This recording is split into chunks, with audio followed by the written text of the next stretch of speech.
Le mois dernier, le chef de la famille Obama, Tafari Campbell, était retrouvé noyé dans un lac à proximité de la propriété de l'ex-couple présidentiel. Le 22 août 2023, après autopsie, la cause de son décès a été révélée.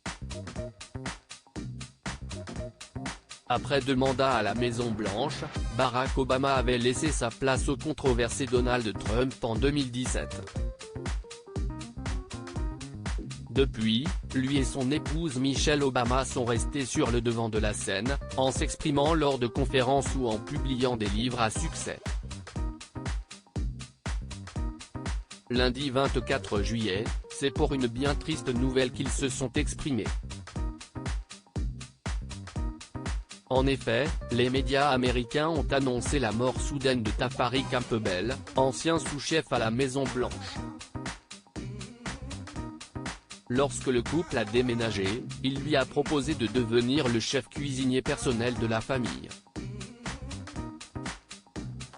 À 45 ans et alors qu'il était marié et père de jumeaux, l'homme est mort près de la propriété des Obama, sur l'île de Martha Vineyard, dans le Massachusetts.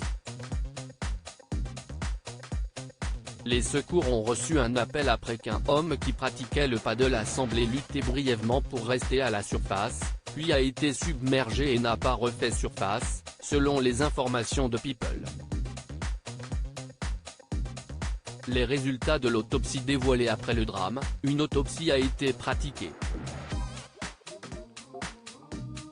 Les résultats ont été dévoilés mardi 22 août et ont officialisé la mort après une immersion dans un plan d'eau.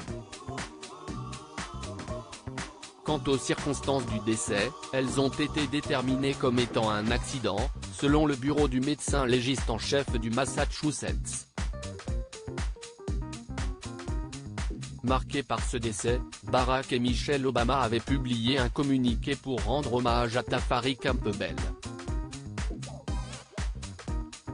Lorsque nous l'avons rencontré pour la première fois, il était un sous-chef talentueux à la Maison-Blanche, créatif et passionné par la nourriture et sa capacité à rassembler les gens.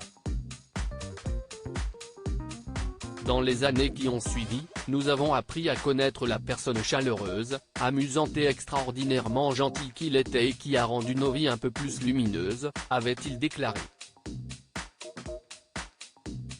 Les parents de Malia et Sacha avaient ensuite eu une pensée pour la femme et les enfants de cet homme, qu'ils décrivaient comme merveilleux.